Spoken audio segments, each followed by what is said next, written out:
ரிஷப ராசினுடைய வாழ்க்கையில ரொம்ப எளிமையா ஒரே வார்த்தையை சொல்லிடலாங்க. அவங்க சொல்லக்கூடிய ஒரு விஷயம், சாமி, என்னுடைய வாழ்க்கையில நான் எல்லாத்தையுமே இழந்துட்டேன்.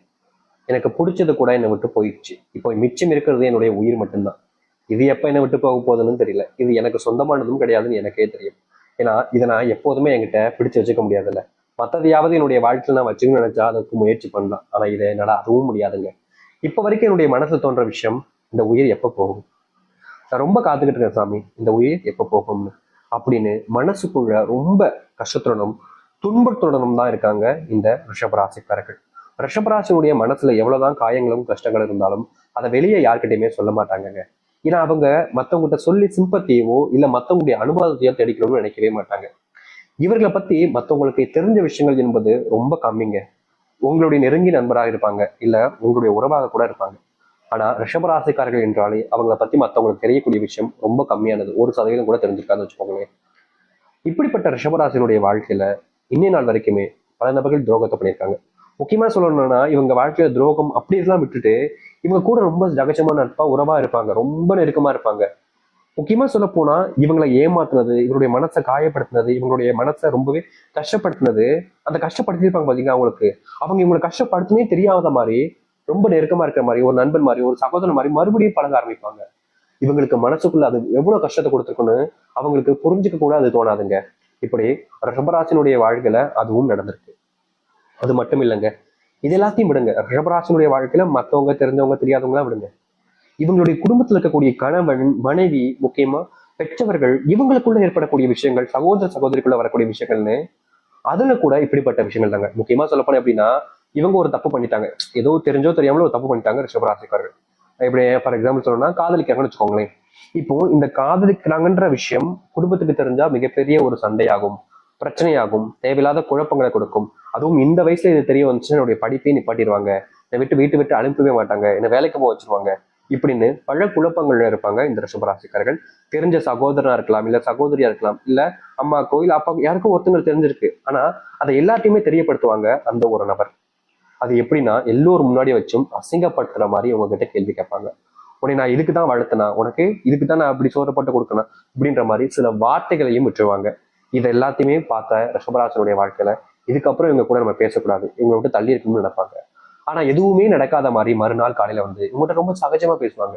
ஏதோ இவங்க தப்பே பண்ணாத மாதிரியும், அதாவது எப்படி சொல்றேன்னா காதலிக்கிறதுன்றது தப்பே கிடையாதுங்க. முக்கியமா சொல்லணும், இவங்களுடைய மனசுக்கு பிடிச்சவங்க கூட காதல் பயப்படுறாங்க, இது தப்பு எதுவும் இல்லை.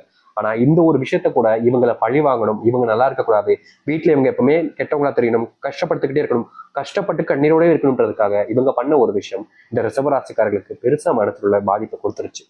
இப்ப வரைக்குமே இது போன்ற பல விஷயங்கள், இது யதார்த்தமா சொன்னது, இது போல நிறைய விஷயங்களை மறுபடியும் பண்றாங்க. யதார்த்தமா சொல்ல போனா இவங்க ஒரு தொழில் தொடங்கலாம்னு ஆரம்பிச்சாங்க. அப்போ வீட்டுல கொஞ்சம் காசு வாங்கினாங்க. அந்த காசுனால எல்லாத்தையும் போட்டு தொழில் தொடங்க ஆரம்பிச்சாங்க. ஆனா திடீர்னு நஷ்டமாயிடுச்சு. ஆனா இந்த ரிஷபராசிக்காரர்கள் தெரியும், அந்த நஷ்டத்தை நான் ஈடு கட்டிடுவேன், எப்படியாவது முயற்சி பண்ணி வாழ்க்கையில முன்னுக்கு வந்துருவேன்றது. ஆனா இது தெரிஞ்சுக்கிட்ட சில குடும்பத்தார்கள் இவங்க கிட்ட வீட்டுல வந்து சொல்லி எல்லாரும் முன்னாடியும் மறுபடியும் அவமானப்படுத்த வச்சாங்க, அசிங்கப்படுத்த வச்சாங்க. இப்படியே மாறி மாறி மாறி மாறி மாறி இவங்க எல்லாரும் முன்பும் அசிங்கப்படுவது, அவமானப்படுவது, கஷ்டப்படுவதுன்னு இருக்காங்க. ஏன்னா எல்லாத்தையுமே அசிங்கப்பட்டாச்சு, நீ வாழ்ந்து என்ன செய்ய போறோம்னு தான் இந்த ரிஷபராசனுடைய இப்போ மனசுல இருக்கக்கூடிய விஷயம். எப்போ எனக்கு சாவு வரும், எப்போ எனக்கு வாழ்க்கையில இருந்து நான் போவேன், இப்படின்ற எண்ணங்கள் தான். உண்மையை சொல்ல போனா இவ்வளவு நாள் நீங்க அனுபவிச்ச காலங்கள்லாம் விடுங்க, இதுதாங்க உங்களுடைய வாழ்க்கையே ஆரம்பிக்க போகுது. நீங்க கண்ட கனவுகள் நிறைவேறுவதோடு உங்களுடைய துன்பங்கள் நீங்குவதோடு நீங்க பார்த்த வாழ்க்கையை எல்லாத்தையும் மறந்துடுங்க. இனி எல்லாமே இதுதான் உங்களுடைய வாழ்க்கையாக அமைய போகுது. சரி, இந்த ரிஷபராசனுடைய வாழ்க்கையில வருகின்ற காலங்கள் எந்த அளவுக்கு நல்லா நடக்க போகுது, முக்கியமா இனி வரக்கூடிய காலங்களில் எப்படிப்பட்ட வாழ்க்கையை வாழப் போறீர்கள் என்பதை பற்றி தெளிவாக பார்ப்போம். அதற்கு முன் நம்முடைய சேனலுக்கு நீங்கள் ஒரு புதிய பார்வையில் இருப்பினும் இதுவரைக்கும் நம்ம சேனல் சப்ஸ்கிரைப் பண்ணாமல் பார்க்குறன்ற போதும் சேனலை மறக்காம சப்ஸ்கிரைப் பண்ணிக்கோங்க. பக்கத்தில் இருக்கக்கூடிய பெல் ஐக்கானையும் கிளிக் பண்ணிக்கோங்க. அப்பதான் போடக்கூடிய அனைத்து தகவல்களும் உங்களுக்கு நோட்டிஃபிகேஷன் வந்து கொண்டிருக்கும். முடிஞ்ச அளவுக்கு வீடியோவை ஸ்கிப் பண்ணாம பாருங்க. ரிஷப ராசிக்கார அன்பர்களே, நீங்க வாழ்க்கையில ஒரு விஷயத்துக்காக போராடிக்கிட்டே தாங்க இருக்கீங்க.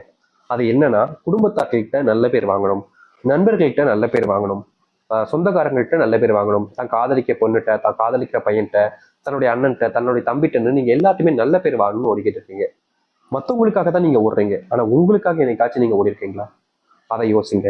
இப்போ இன்னிலிருந்து நீங்க உங்களுக்கான வாழ்க்கையை பார்க்க ஆரம்பிங்க. அதுவே உங்களுடைய வாழ்க்கையில முதல் வெற்றியாக இருக்கும். இதை சொன்னா நிறைய நபர்கள் சொல்லுவாங்க, ஏங்க எனக்கு தெரியுங்க, அது என்னுடைய குடும்பத்தார்கள் நான் நிரூபிக்கணும்.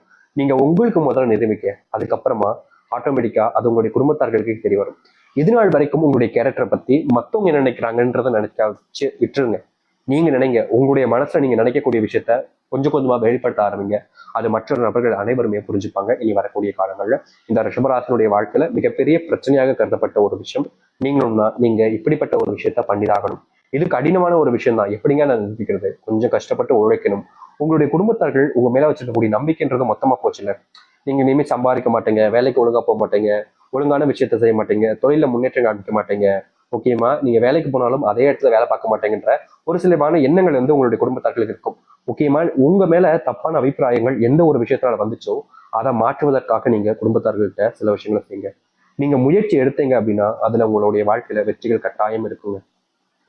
நிறைய நபர்கள் இந்த ரிஷபராசிக்காரர்கள் செய்யக்கூடிய விஷயம் என்ன தெரியுமாங்க? முயற்சி எடுக்க மாட்டாங்க. எல்லாமே போச்சு, இதுக்கு மேல என்ன செய்ய, இதுக்கு மேல தெரிஞ்சா என்ன தெரியல, இவங்களுக்குள்ள வாழ்ந்த அந்த கஷ்டம் தான், வேற ஒண்ணும் இல்லை. அந்த கஷ்டத்தினால இவங்க செய்யணும்ன்ற எண்ணம் கூட வராம போயிருந்திருக்கும். அப்படிப்பட்ட விஷயங்களை மாத்திட்டு உங்களுடைய வாழ்க்கையில நீங்க செய்யணும்னு முடிவு பண்ணுங்க. நிச்சயமா சொல்றேங்க, உங்களுடைய வாழ்க்கையில நீங்க எந்த ஒரு எல்லையை தொடரணும்னு நினைச்சாலும் அதை தொட்டுட்டு நீங்க திரும்ப வந்தீங்க. யார் உங்களை தடுக்க நினைச்சாலும் இனி தடுக்க முடியாது. யாராவது உங்ககிட்ட தடுத்து நான் உன்னை விட மாட்டேன்டா அப்படின்னு சொன்னாங்கன்னா அவங்கதான் ஏமாந்து போவாங்க. உங்களை இனி யாருமே ஏமாற்றவும் முடியாது. ஏமாத்திட்டு உங்களை ஜெயிச்சுட்டு அவங்க முன்னேறி போகவும் முடியாது. அது மட்டும் இல்லைங்க, ரிஷபராசினுடைய வாழ்க்கையில உடல் சார்ந்த பிரச்சனைகள், நோய் உபாதைகள்னால இவங்களுடைய குடும்பத்தார்கள், நெருங்கிய உறவுகள், முக்கியமா கணவன் மனைவிக்குள்ளேயே அந்த பிரிவினைன்றது ஏற்பட்டிருக்கும். நோயினால பிரிவினைன்றது ஏற்பட்டுரும். மற்ற விஷயங்களுக்கு பிரிஞ்சாங்க அப்படின்னா ஏதோ ஒரு ஈகோ, கோவம், வெறுப்பு அப்படின்னு வச்சுக்கலாம். ஆனா நோயினா அது அருவருப்பு தாங்கன்னு சொல்லணும். ஒருத்தங்க நோயினால படுத்தே கிடக்காங்க, அப்போது ஒருத்தங்க இந்த நோயை பார்த்து விட்டுட்டு போறாங்கன்னா அப்போ உங்களை எந்த அளவுக்கு அருவருப்பா பார்த்துருப்பாங்கன்னு நீங்க நினைச்சு ரொம்ப நாட்கள் வருத்தப்பட்டிருக்கீங்க. முக்கியமா சொல்ல போனா உங்களுடைய வாழ்க்கையில நீங்க இந்த நோய் வந்ததுக்கு அப்புறமா எல்லாத்தையுமே இழந்தீங்க. உங்களுடைய குடும்பத்தார்கள் மதிப்பு, மரியாதை, பேச்சுவார்த்தை எல்லாத்தையுமே இழந்தீங்க. ஆனா இனி வரக்கூடிய குறுகிய காலங்கள்ல நீங்க படுக்கையா இருக்கக்கூடிய நோயிலிருந்து எந்திரிச்சு தைரியமா நடக்க ஆரம்பிப்பீங்க. உங்களை யாரெல்லாம் தோத்துட்டாங்கன்னு சொல்லி கேலி கிண்டல் பண்ணாங்களோ அவர்கள் முன்பு தைரியமா உங்களுடைய வாழ்க்கையினுடைய முன்னேற்றத்துக்காக நீங்க போராடுவீங்க. இதற்கு முன்பு நீங்க எந்த ஒரு விஷயத்த செய்ய முடியாம தவிச்சீங்களோ அந்த ஒரு விஷயத்த செஞ்சு முடிக்க முடியும். முக்கியமா யாரெல்லாம் உங்களை நிராகரிச்சாங்களோ, யாரெல்லாம் உங்களை விட்டுட்டு போகணும்னு நினைச்சாங்களோ அவர்கள் முன்பு உங்களுடைய தைரியத்தை பார்த்து பாராட்ட ஆரம்பிப்பாங்க. அது மட்டும் இல்லைங்க, நீங்க இந்த நிமிஷம் வரைக்குமே உடல் சார்ந்த நோயினுடைய பாதிப்பை பார்த்துக்கிட்டே கஷ்டப்பட்டு இருந்தீங்க போயிட்டு இருக்காம. அப்படிப்பட்ட விஷயத்த தூரமா வைங்க. இனி நீங்க எடுக்கக்கூடிய முடிவுகள் சரியானதாக இருக்கும். தைரியமா உங்களுடைய வாழ்க்கையினுடைய முன்னேற்றத்துக்காக நீங்க போராட ஆரம்பிக்கலாம். உங்களுடைய வாழ்க்கை நடக்கும். ரிஷபராசினுடைய வாழ்க்கையில திருமண வாழ்க்கை அப்படின்னு பார்த்தோம் அப்படின்னா, தொடங்கின புதுசுல திருமண வாழ்க்கை அமைஞ்சு அந்த ஒரு வாழ்க்கையை தொடங்கின புதுசுல ரொம்ப சந்தோஷமாக இருந்தாங்க. இவங்களுடைய சந்தோஷத்தை பார்த்து இவங்களுடைய பெற்றோர்களே சரி பொறாமப்படுற அளவுக்கு இருக்கும். ஏன்னா அப்படி அந்த அளவுக்கு இவங்களுடைய காதலும் சரி, அன்பும் சரி, முக்கியமா புரிதல் என்பது இவங்களுக்குள்ள அதிகமா இருந்துச்சு. ஆனா சில நபர்கள் இவங்களுடைய வாழ்க்கையில வராங்க. இந்த ரிஷபராசிக்காரர்கிட்ட ஒண்ணு சொல்றது, அவங்களுடைய மனைவிட்ட ஒண்ணு சொல்றது, அந்த மனைவிட்ட ஒண்ணு சொல்றது, இந்த ரிஷபராசியனுடைய மனைவிட்ட ஒண்ணு சொல்றது, ரிஷபராசிக்காரர்கள் ஒண்ணு இப்படி மாத்தி மாத்தி குடும்பத்துக்குள்ள பிரிவினை உண்டாக்கி குழப்பத்தை உண்டாக்குறது நிறைய நபர்கள் உங்களுக்கு செஞ்சுக்கிட்டு இருக்காங்க. அதுல என்ன தெரியுமா காரணம்? அதுல ஒரு சந்தோஷம் எனக்கு அப்படின்ற மாதிரி அவங்க ரொம்ப வெக்கமே இல்லாம பேசுவாங்க. இந்த மாதிரிலாம் நிறைய நபர்கள் ரிஷபராசிட்ட அவங்களுக்கு கோவம் அப்படி வரும். ஏன்னா உங்களுடைய சந்தோஷத்துக்கும் உங்களுடைய நேரப்போக்கு என் வாழ்க்கை தான் கிடைச்சிச்சா, என்னுடைய வாழ்க்கையை பார்த்தா உங்களுக்கு எப்படா தெரியுது அப்படின்ற மாதிரி உங்களுக்கு கோவம் வரும். ஆனாலும் காமிச்சிக்க மாட்டாங்க. ஏன்னா ரிஷபராசினுடைய மனசுல கோவத்தை வெளிப்படுத்தினாங்க சில நாட்களுக்கு முன்பு. அப்போ இவங்க அவமானப்பட்டாங்க. மற்றவங்களோட முன்பு இவங்க தான் தப்பானவங்கன்னு போல எல்லாரும் முன்னாடியும் பிரதிபலிக்க ஆரம்பிச்சிருச்சு. இந்த நிமிஷம் வரைக்குமே இவங்களுடைய பேரை அந்த இடத்துல இருந்து மாற்ற முடியாம கவலைப்பட்டுக்கிட்டு இருக்காங்க.